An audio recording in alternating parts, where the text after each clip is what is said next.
Welcome to Tractor Time with Jeff. These videos are going to focus on tractors and other associated Jeff projects that I am expecting you will find very interesting. This video is a short review of my John Deere 750 and 2025 tractors. So let's get right into it. What you see here is my collection of tractors. My 750 tractor, a true workhorse, which I've had since 1986, which my son says is a real tractor, and I agree with him. And this is my new tractor, bought in 2019.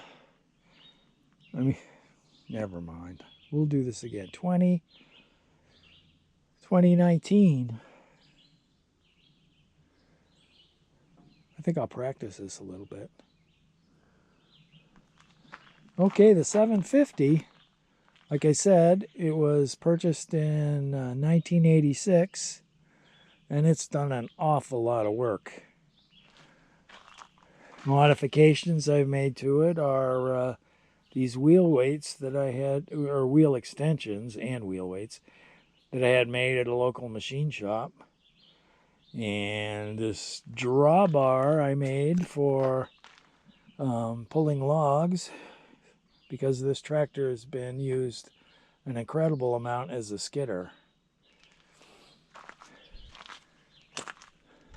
Oh, I also have this chainsaw scabbard that I've added on, which I use quite often. Right now it has an adjustable wrench in it to use on the forklift that's connected to the front bucket.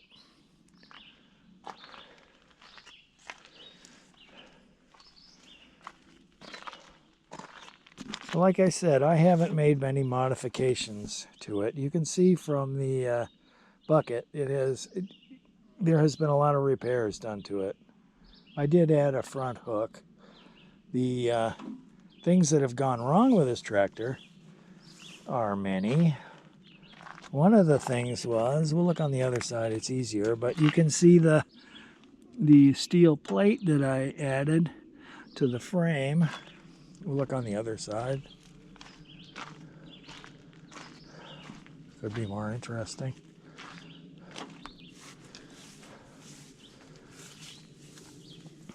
Yeah, you can see it better here. I had trouble, the frame kept cracking right here. And I welded it, and then it broke again, and I welded it. And then I put that plate on it, on both sides. And it worked pretty well for a while, until finally the brackets that the axle pivots on, that all came apart, and the front axle pin came out, and at that point I had to rebuild the whole frame, and which I did. I took the front axle out. I have some pictures of that.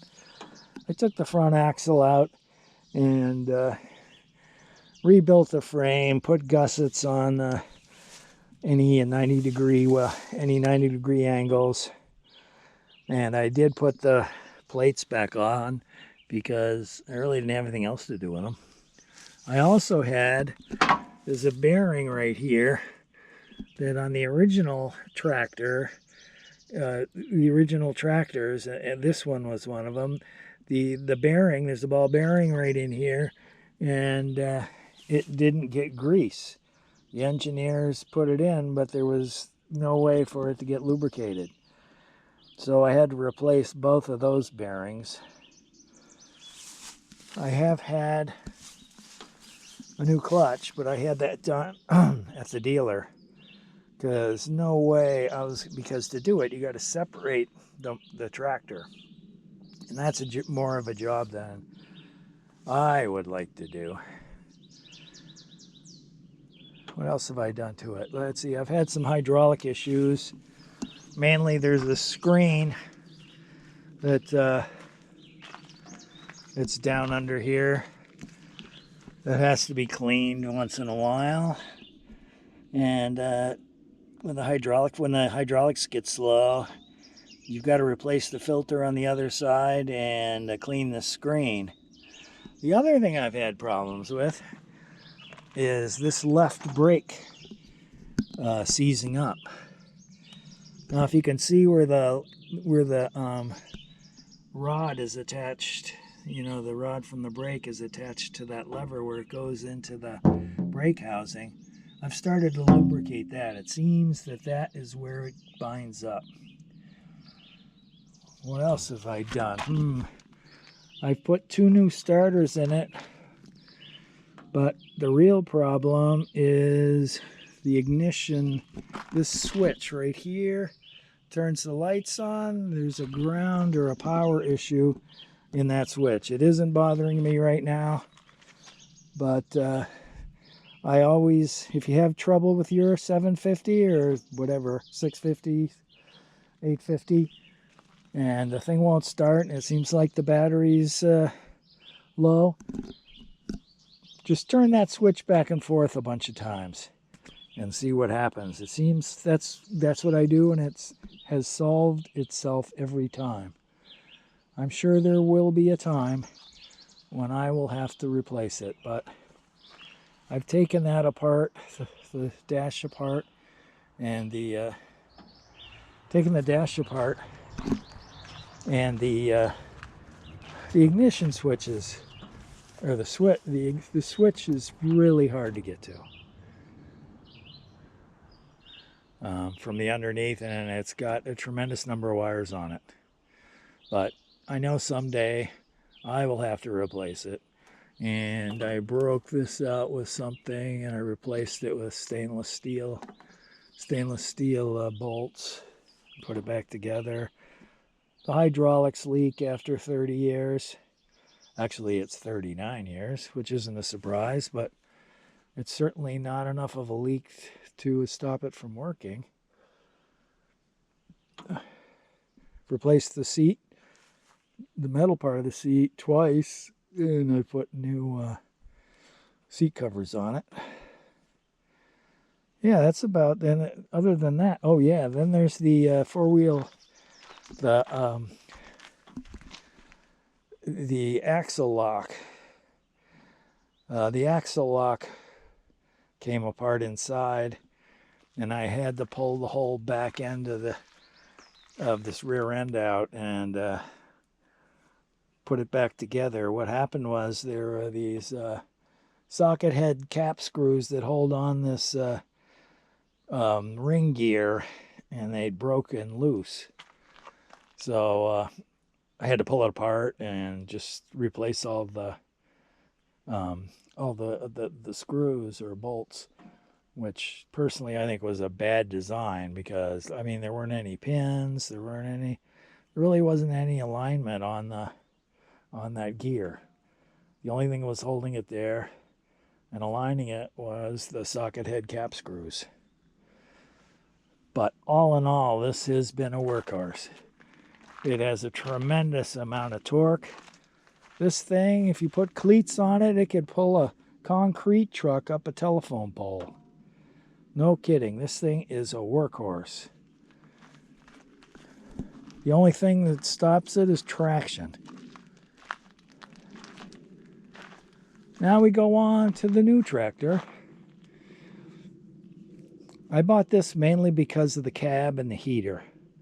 Because I do snow blowing, or in this case I do snow blowing. I do snow clearance with this machine. It has an attached snow blower that I put on in the winter. Well, I've also added this muffler because this tractor is incredibly loud. I don't know what it is with the new John Deere tractors, but they are loud. A lot of the noise, though, comes from the engine. The engine noise, it's just a lot of chattering. I think that muffler goes on a 4-end tractor, or an 8-end tractor.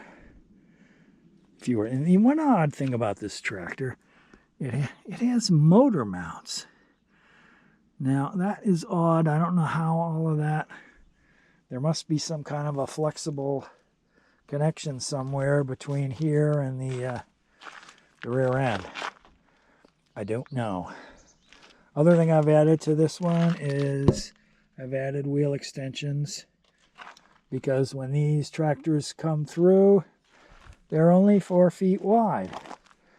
And 4 feet wide is not wide enough to go on side hills. And this is New Hampshire. There's hills everywhere. If you're not going uphill, you're going downhill. So that, to extend the wheels is a must for safety, in my opinion. I can't believe that John Deere sends the tractors out that way. They must roll over quite a lot.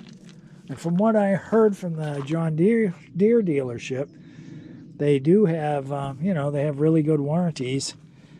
But except if you roll your tractor over, because I was talking to a delivery guy, and he was telling me that they had a tractor come in.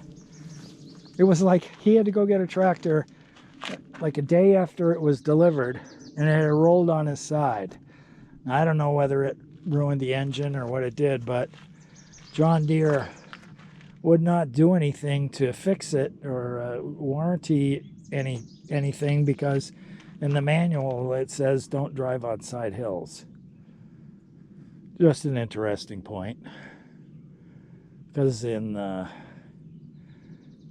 general, John Deere seems to be pretty good about their equipment. Anyway, I love this tractor. The backhoe works great. I do a lot of work with this backhoe. I pull out stumps, clear brush. We'll be doing a video on that for sure. And so stay tuned. Thank you.